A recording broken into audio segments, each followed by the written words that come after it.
En ese momento en el que Alejandro ya deja pacificada absolutamente Grecia, tiene que seguir más adelante por ese pozo interno, por ese deseo, ese anhelo insaciable del que hemos hablado antes. Él tenía una misión que le había encomendado la historia y que le había encomendado su padre, que su padre no pudo cumplirla, que era liberar del poder persa, es decir, de todo ese imperio que estaba allí, a unas poquitas ciudades que estaban aquí, que eran originalmente griegas, pero que los persas la habían invadido, y en principio su viaje solamente tenía como propósito eso, saltar de aquí a aquí, liberar unas poquitas ciudades y volver. Pero Alejandro, te decimos que ese Pozos le empujó no solamente aquí, sino hasta la otra punta del mundo conocido, a la India. El enemigo principal de Alejandro es Darío Codomano, obviamente el emperador de ese imperio, el jefe de ese imperio, el imperio persa. Este era el mundo conocido en época de Alejandro. Por lo tanto, si ustedes comparan ese mapa con este, es idéntico. Podemos decir que Alejandro conquistó el mundo que él conocía. No había más mundo más allá de la India, no había más mundo más allá de lo que hoy es el sur de Egipto, por ejemplo. Así que Alejandro, para saltar hacia Asia, para cumplir su gran sueño, tuvo que cruzar el estrecho del Helesponto, un estrecho que yo tuve también la honra de cruzar una mediodía de julio del año pasado, bueno, hace 2 años ya, y que separa Asia de Europa. Esto que ustedes ven aquí es Asia y esto es Europa. Uno lo cruza en barcos. Yo ahí estaba dentro de un barco, a semejanza de aquellos barcos que cruzaron quizá hace más de 2000 años las aguas del Helesponto para emprender una de las labores, para emprender una de las conquistas más impresionantes y más admirables de la historia. Como les digo, el estrecho del Helesponto es lo que separa Asia de Europa y es lo que cruzó Alejandro, como también cruzó Jerjes, como también cruzaron otros conquistadores de la historia, porque es el punto inevitable en el que uno tiene que plantarse y que uno tiene que cruzar en barco, apenas media hora en barco, para conquistar Asia. Porque si no, no hay manera de llegar, a no ser que sea saltando y librando ese estrecho. Quiero contar una pequeña anécdota, y es que Jerjes, en 300, el rey malvado es Jerjes, en fin, ese Jerjes. No tenía esa pinta que sale en la película, pero bueno, el rey Jerjes, el gran emperador persa, en una de sus campañas en la que, sin entrar en más detalles, quería conquistar Grecia, es decir, quería hacer lo mismo que Alejandro, pero al revés, saltar hacia Europa para conquistarlo, tendió en ese estrecho de 30 kilómetros un puente de barcas. Puso una barca, otra barca, otra barca, otra barca, abarrotadas se llama, o sea, unidas con cuerdas y todas una al lado de otra, para que todo su ejército pudiera cruzar, es decir, en un puente de barcas. Con la mala suerte de que llegó una tempestad y le destrozó el puente. Y quedó en la memoria de los griegos que estaban en la orilla de enfrente observando lo que pasaba, la reacción de Jerjes, que se creía emperador y se creía rey absoluto, no solamente por encima de los humanos, sino por encima de los dioses. Y para castigar al mar que acababa de destrozarle el puente de barcas, cogió un látigo y lo fustigó. Y eso quedó en la mente de los griegos como un ejemplo de hibris, es decir, de orgullo exacerbado, de creerse por encima de las fuerzas de la naturaleza. Por muy poderoso que sea un hombre, nunca va a ser superior a la naturaleza ni a los dioses. Y además ordenó lanzar unos grilletes al mar para apresarlo. O sea, fue algo que quedó absolutamente, ya os digo, grabado en la memoria de los griegos. Alejandro, una vez que cruza el Helesponto y ya está en Grecia, perdón, ya está en lo que hoy es Turquía, está en Asia, tiene que librar una serie de batallas y la primera es Gránico. Es un río muy pequeñito en el que los persas le dicen que a dónde va, que qué hace allí con un ejército de 30.000 hombres. En esa batalla Alejandro no solamente ganó, es decir, Alejandro no perdió ninguna batalla, que se conozca. Alejandro no solamente ganó, sino que usó una técnica absolutamente increíble. Él llegó, cuando ya estaba anocheciendo, al río Gránico, estaba en una orilla con desventaja de altura con respecto a la enemiga, o sea, ellos estaban por encima viéndoles, y él estaba en un río anocheciendo por debajo, y lo que le aconsejó su general fue aguardar al día siguiente, descansar y al día siguiente atacar. Además, veremos a ver cómo atacamos porque hay un terraplén y a ver cómo suben los caballos por ahí. Alejandro lo que decidió no fue solamente no esperar, sino atacar, sin prácticamente descansar, a la cabeza de su ejército en una situación de desventaja de altura. Claro, los persas cuando vieron eso se espantaron, no se esperaban esa reacción y fue un paseo militar, podemos decir, de Alejandro. Sin embargo, muy a las claras dejó Alejandro clara, perdón por la redundancia, su intención con los persas. En esa batalla, él capturó a todos los mercenarios griegos, o sea, los de su raza, que se habían puesto al servicio de los persas, porque era lo peor que podía hacer un ser humano, traicionar a su país y traicionar a su patria. Y sin embargo, a los persas, o sea, a sus enemigos naturales, no les aplicó ningún castigo. Y además les felicitó, les dijo que habían sido muy valientes y que habían hecho lo que tenían que hacer, que era defender su país de un invasor, que era él. Aplicó esa política de perdón con los vencidos y de represión absoluta con los traidores a su propia patria, y además no solo eso, sino que a todos los persas muertos, al enemigo, le concedió honores de guerra, le concedió un funeral con honores de guerra según su cultura persa. Vemos que ya vamos viendo que Alejandro no era simplemente un conquistador, era algo más, era diferente. En aquellas tierras, de lo que hoy es el corazón de Turquía, Alejandro se encontró con el nudo gordiano, una expresión que hoy tenemos en nuestra lengua cotidiana, cortar el nudo gordiano. Esto es el nudo gordiano, es decir, algo que no hay manera de deshacerlo, es algo imposible de averiguar, imposible de deshacer. Había una leyenda antigua dentro de la mitología griega que decía, no voy a entrar en detalles de por qué estaba ahí eso, ni por qué, en fin, pero bueno, decía que quien deshiciera este nudo, que estaba en la yunta de un carro, se convertiría en el rey de Asia. Alejandro llegó a donde estaba ese carro y sabía esa profecía. Vio el nudo, vio que no se podía deshacer, objetivamente, así que sacó la espada y lo cortó por la mitad. Y dijo, tanto monta tanto, desatarlo como cortarlo.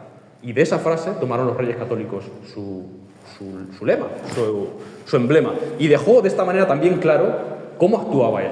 Es decir, las cosas iban a hacer como él quería. Y si no lo deshacía, lo iba a cortar, pero era lo mismo porque se había deshecho el nudo. Allí encuentra una señora que se llama Ada. Ada era una reina que había sido destronada injustamente por unos opositores al trono, y que cuando vio a Alejandro llegando como un libertador a través de las tierras asiáticas, de lo que era Asia Menor, que hoy es Turquía, le pidió ayuda.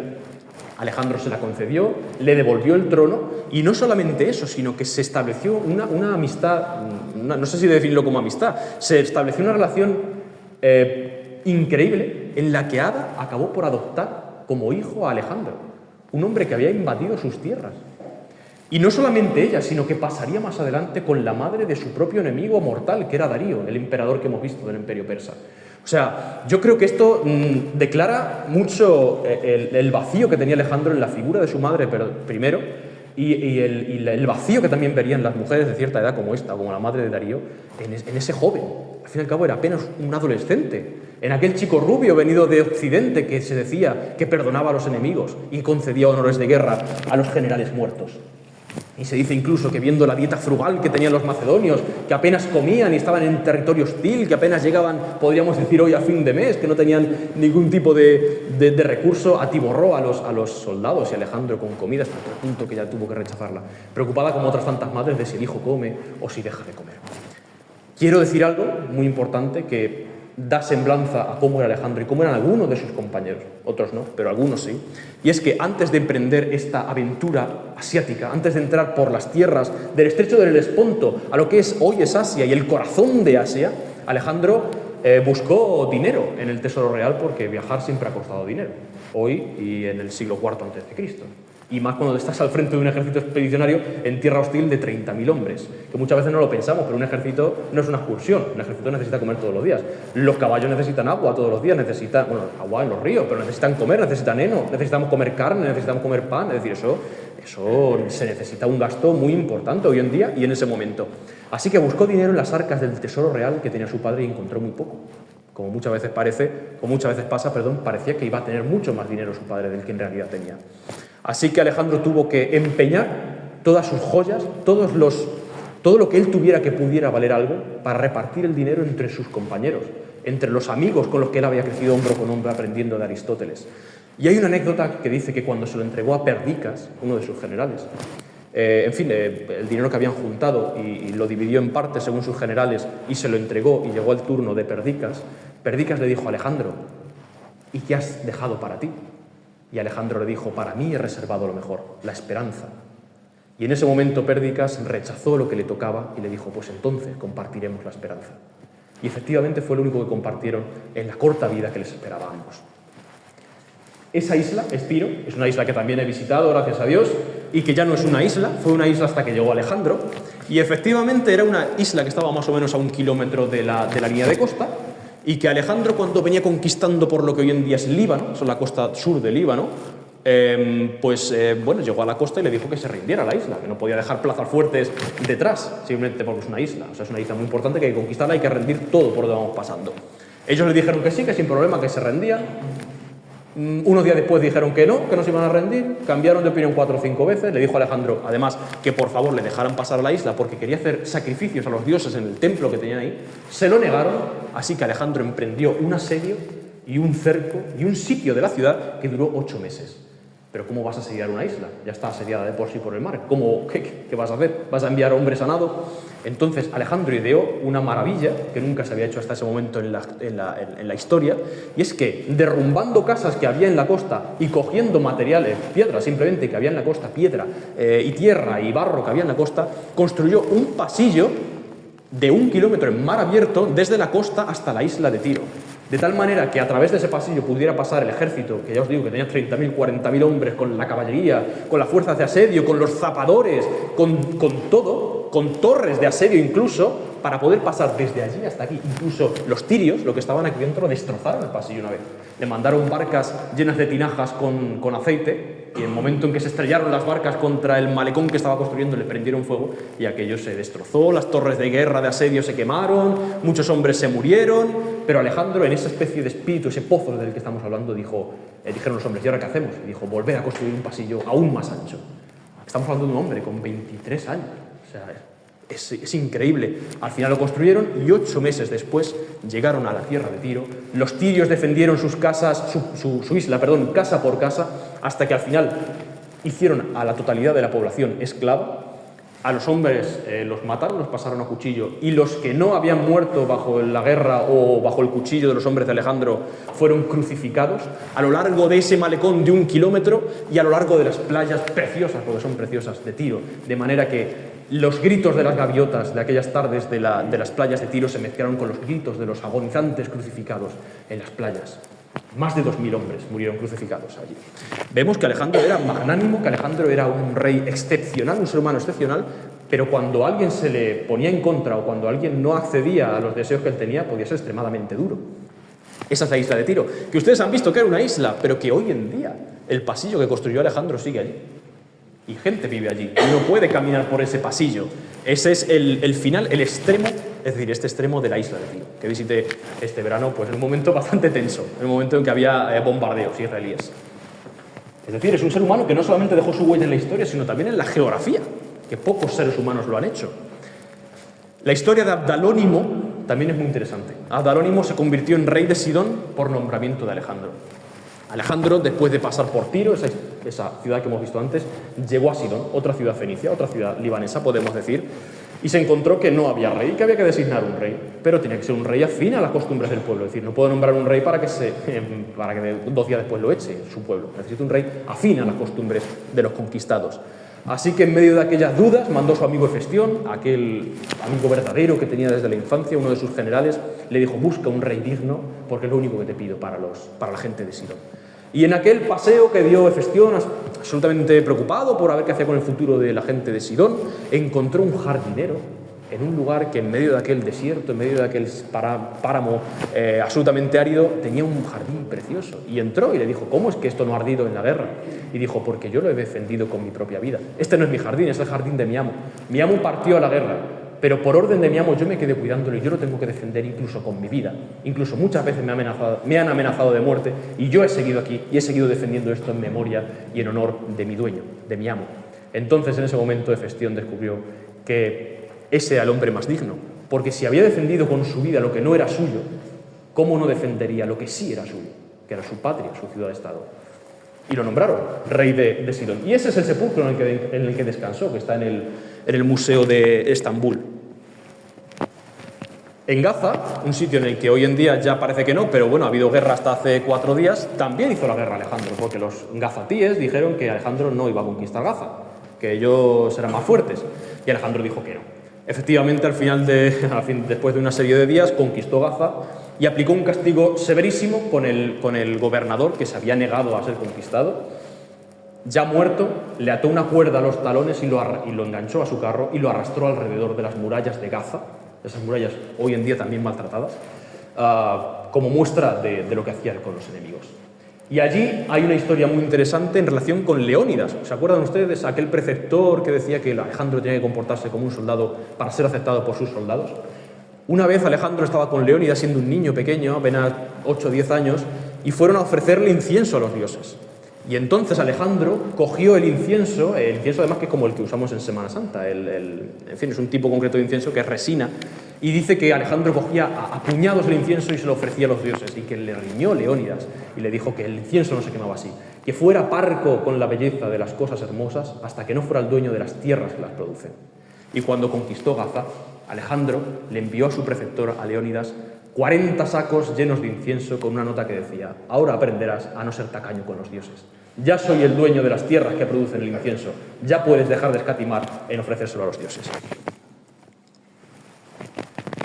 En fin, Alejandro se embarca en una campaña absolutamente desenfrenada, no solamente de conquista, sino también de fundación de ciudades. Hoy en Egipto hay una ciudad que se llama Alejandría, porque la fundó Alejandro Magno. No fue la única, hubo 18 grandes Alejandrías, llamadas Alejandría del Cáucaso, Alejandría Escate, Alejandría de Egipto, es decir, con un epíteto diciendo dónde estaba o diciendo alguna característica. La que ha conservado su nombre íntegro hasta el día de hoy es esta, pero hay otras. Iskanderun, por ejemplo, en Turquía, es Alejandría al fin y al cabo. Kandahar, en el sur de Afganistán, la ciudad de los talibanes. Kandahar viene de Iskandar, que es como se dice en árabe, en persa, Alejandro. Es decir, el mundo está sembrado de Alejandrías. Fundó esta ciudad cuando él tenía apenas 24, 25 años. Y hubo, en fin, es una ciudad muy bonita, con algunas efigies de Alejandro. Aquella foto me la tomé en la biblioteca de Alejandría, la moderna. Y hay algunas profecías de la época de Alejandro que dicen que cuando él mismo, en fin, montado en bucéfalo, con apenas 24 años, un muchacho, ya te digo, apenas un adolescente, empezó a trazar el trazado, valga la redundancia, de la ciudad, se quedó en cierto momento sin yeso para trazar las calles y que tuvo que usar harina para trazar, en fin, dónde iban a disponerse los cimientos. Y que entonces, Alejandría, que es una ciudad costera, todas las gaviotas y las aves de la costa volaron sobre la harina, se posaron y se la comieron, y borró todo el trazado de la ciudad. Eso algunos magos lo tomaron como un presagio negativo, de que la ciudad había desaparecido incluso antes de fundarla. Sin embargo, uno de sus mejores adivinos, Aristandro, le dijo: no te preocupes, porque será una ciudad que incluso después de miles de años, dará de comer a tantas gentes como aves del cielo. Y efectivamente, hoy en día Alejandría es una ciudad a la que los egipcios viajan para trabajar. Es una ciudad que sigue dando de comer a gente 2300 años después de que un joven rubio llegado de Occidente la fundara. Alejandro también tenía un muy buen currículum, porque también fue faraón y dios viviente considerado por los egipcios. Cuando él entró en Egipto, fue recibido no como un conquistador, opresor, sino como un libertador. Porque los persas, que son los que estaban gobernando y oprimiendo al pueblo egipcio en ese momento, le habían quitado todo derecho religioso. Es decir, ellos no podían adorar a sus dioses, sus sacerdotes no podían ejercer libremente sus religiones, estaban completamente oprimidos. Así que cuando Alejandro llegó con esa política de expansión, de respeto, de fusión de culturas, absolutamente lo recibieron como un libertador y lo nombraron inmediatamente faraón. Yo les voy a pedir que hagan un esfuerzo de imaginación y me digan quién es ese faraón. Es Alejandro. El faraón. Es Alejandro. O sea, todos los faraones los pintan, bueno, los graban iguales, porque es una imagen arquetípica, pero es Alejandro, representado como un faraón egipcio, tomando de la mano al dios Amón-Ra y dándole la llave de la vida en la boca, de la vida eterna. Yo no sé jeroglíficos, obviamente, pero me dijo un señor experto que te guiaba que aquí pone faraón Alejandro. Es decir, hasta ese punto llegó la fusión cultural de representarlo no solamente como un faraón con características de faraón egipcio, sino como un dios viviente adorado en vida. Y ahora llega un momento en el que yo de verdad les quiero hablar de algo muy importante en la vida de Alejandro, y es el momento en el que él pasa de ser un hombre, para los egipcios por lo menos, y para la gente en general, de ser un hombre a ser un dios. Esto es muy importante porque, hombre, que te gobierne un hombre, pues si no estás de acuerdo, pues puedes sublevarte. Ahora si te gobierna un dios, a ver cómo te sublevas. Alejandro emprendió un viaje a través del desierto egipcio, que yo también emprendí con un coche, obviamente, no a caballo. Él tardó 9 días, se perdió, casi se mueren de sed. Al final les guiaron unos pájaros, dicen las fuentes. Los que estuvieron allí dicen que les guiaron unos pájaros, otros dicen que unas serpientes. En fin, en medio de un desierto absolutamente seco, o sea, no hay nada más que matorrales muertos, hasta llegar al oasis de Siwa. Un oasis precioso, que hoy en día es absolutamente tradicional, uno no ve ni una sola mujer por allí, todo, en fin, es un ambiente absolutamente masculino, para ir al santuario del dios Amón-Ra, es decir, el dios Sol, Ra, mezclado con la deidad Amón, un dios egipcio, para preguntarle una serie de cosas que nadie ha sabido hasta el día de hoy. Alejandro fue el único ser humano al que se le permitió la entrada al santuario del templo. Allí solamente entraba el sacerdote, ni siquiera el faraón podía entrar. Había como una serie de estancias, como el templo de Jerusalén. O sea, estaba la zona del pueblo, estaba la zona de los gobernantes, estaba la zona del sumo sacerdote y la zona donde estaba Dios. En la casa de Dios del templo de Jerusalén, solamente una vez al año podía entrar el sumo sacerdote. Aquí entraba el sumo sacerdote a ver una estatua del dios Amón-Ra, que es un hombre con la cabeza de un carnero con unos cuernos retorcidos, para ofrecerle una serie de inciensos y para volver a salirse.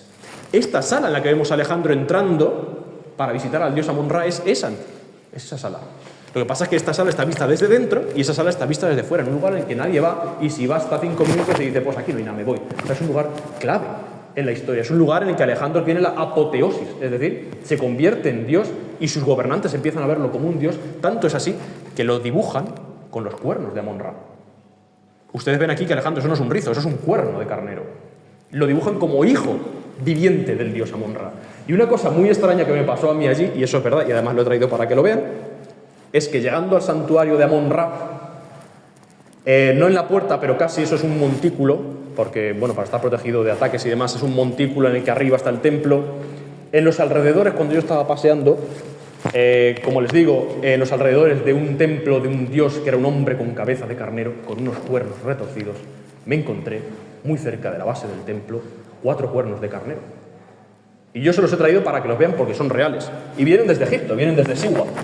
Vienen desde aquel oasis de Amón-Ra en el que Alejandro se convirtió en hijo de Amón-Ra y se le representó con cuernos de carnero por ser hijo del dios carnero. En ese mismo instante, en ese mismo lugar, mejor dicho, me encontré yo 4 cuernos de carnero. Y pueden ir pasándolos, porque son cuernos, pueden tocarlos, pueden sacarlos, son cuernos de carnero para que ustedes los vean exactamente iguales que los del dios Amón-Ra. Si ustedes lo ven, es el mismo cuerno. Una cosa absolutamente remarcable que me pasó a mí en el santuario de Amón-Ra. En fin.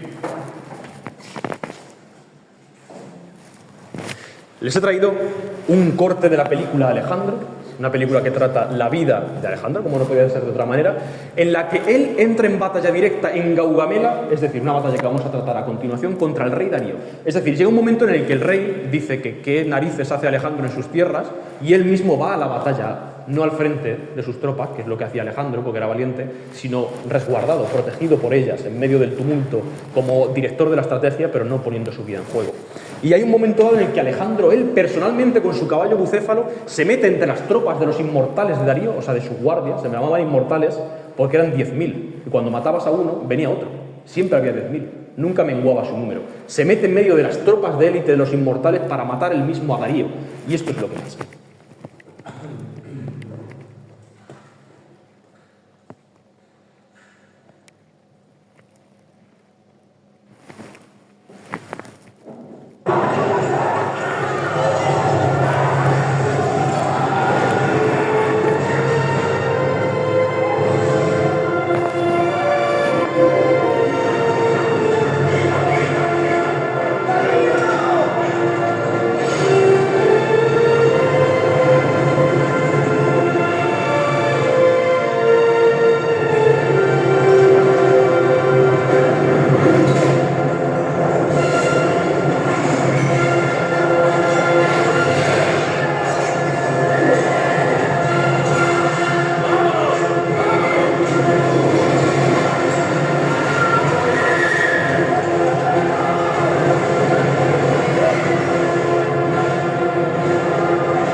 Al rey Darío, mejor dicho, le falla el coraje y emprende una huida. Deja su ejército abandonado, emprende la huida, vuelve grupas hacia donde estaba su campamento y al mismo tiempo que vuelve grupas, atropella con su propio carro a sus propios hombres. Y ellos se quedan allí desamparados, en medio, luchando en contra de Alejandro. Alejandro, obviamente, después de ese momento gana la batalla, pero ahí las crónicas cuentan que esa misma noche se la pasó entera entre los heridos, que agonizaban de dolor, y que se le vio pasear cubierto todavía de la sangre de la batalla, de la suya y la de los enemigos y la de los amigos, llorando entre los cadáveres de amigos y enemigos por la destrucción, por la muerte de tantos seres humanos, incluso de sus propios enemigos. Les vuelvo a repetir que es un chico de 25 años. Y que en ese momento, cuando Darío se ha ido, se ha dado a la fuga, ha dejado incluso a su familia. O sea, esto no es como actualmente que van los militares solamente a la guerra. Antes iba toda la familia, el harén, las concubinas, los hijos, los cocineros, los perfumistas, aquello era un... En fin, iban 300. De hecho, Darío tenía solamente él 360 mujeres, casi una para cada día del año. En fin, entonces dejó todo eso abandonado allí. Y cuando ellas, esas mujeres, entre las que estaba la madre de Darío, la esposa de Darío, los hijos de Darío y las concubinas de Darío, vieron que Alejandro había tomado el poder, pensaron que Darío estaba muerto y pensaron que sus días estaban contados a partir de ese momento. Sin embargo, Alejandro fue a la tienda y, escuchando el llanto de aquellas mujeres, viendo que, para empezar, pensando que había muerto su rey y que a partir de ese momento qué futuro les deparaba, qué futuro les esperaba, al llegar allí Alejandro también se puso a llorar por la empatía con el dolor de aquellas mujeres, y Sisigambis, la reina madre, la madre del rey Darío, una anciana, se postró delante de Hefestión, es decir, pensando que aquel era el rey, en un momento de confusión absoluta y de desesperación, se postró delante de la persona equivocada. Ese detalle de fallo de protocolo en la corte de su hijo hubiese costado la vida. Sin embargo, Alejandro se inclina, la levanta y le dice: no te preocupes, madre, porque no te has equivocado. Este hombre es otro Alejandro. Es decir, es una persona admirable en muchos aspectos. Incluso al propio harén del rey Darío ordenó que ningún hombre tocara ni a una sola mujer del harén y que las trataran a todas como si fueran de su familia de Alejandro, que no dejaría que fueran tratadas como botín de guerra, ni obviamente violadas ni abusadas. Además, hay una anécdota muy curiosa, y es que allí encontró también y tomó como botín una pequeña caja de oro en la que metió su libro favorito, la Ilíada. Alejandro se dice que siempre dormía debajo de la almohada, tenía la Ilíada, las aventuras de Troya y un puñal, una navaja. Primero, por tener a sus héroes siempre cerca del corazón y de la mente, y un puñal por si venía un enemigo para acabar con él en cualquier momento. Y hay anécdotas muy preciosas, como una que dice que había un arriero con un burro que estaba transportando el oro que tenía allí Darío, que se había llevado con él su tesoro también, obviamente. Y había un burro que ya no podía más porque estaba cargado de oro, y el burro se cayó debajo del peso del oro, y que el arriero, para salvar a su animal, en un gesto de empatía y de buen corazón, él mismo cargó el oro para que el burro no pereciera. Y en ese momento Alejandro, cuando vio al arriero llegar con el oro en brazos, le dijo: no traigas aquí el oro, no lo dejes aquí, sino que por tu buen corazón te lo has ganado. Y se lo regaló. Alejandro entró en Babilonia. Y Alejandro entró en Babilonia por una puerta en la que yo estuve y que es impresionante, que es la puerta de Ishtar. Esto es una copia, pero bueno, es el mismo enclave. Y quiero poner también un pequeño corte. Son cortes de 1 minuto, son muy pequeños. Fuera querido por todos. Sin embargo, en Babilonia resultó ser una concubina más fácil de penetrar que de abandonar.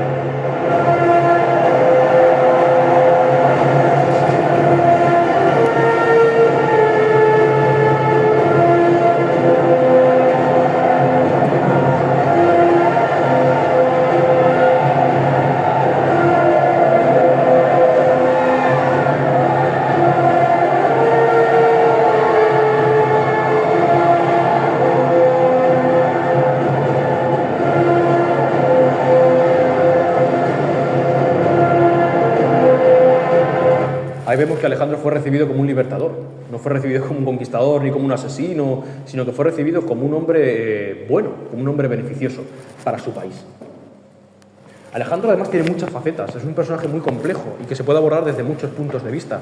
Ya digo que ese afán por el descubrimiento, por la investigación, por la observación, por la fauna y por la flora se la dejó, obviamente, su maestro Aristóteles. Se dice que Alejandro incluso llegó a anillar unos ciervos y llegó a soltarlos en una especie de coto para comprobar cuánto vivían, cuánto era la duración de la vida de un ciervo. Se dice que llegó a hacer observaciones de cómo vivían los cocodrilos del Nilo y los gaviales, que es un tipo de cocodrilo que vive en el Ganges. Y todas esas notas, acompañadas de muestras, de trozos de piel de animales, de hojas de plantas, se las mandaba para atrás a Grecia, a su maestro Aristóteles. Y hubo una mensajería constante entre Aristóteles y Alejandro, notificando todo lo que veía de la flora, de la fauna, de las relaciones entre los animales. Es decir, Alejandro fue también un explorador, fue una especie de naturalista.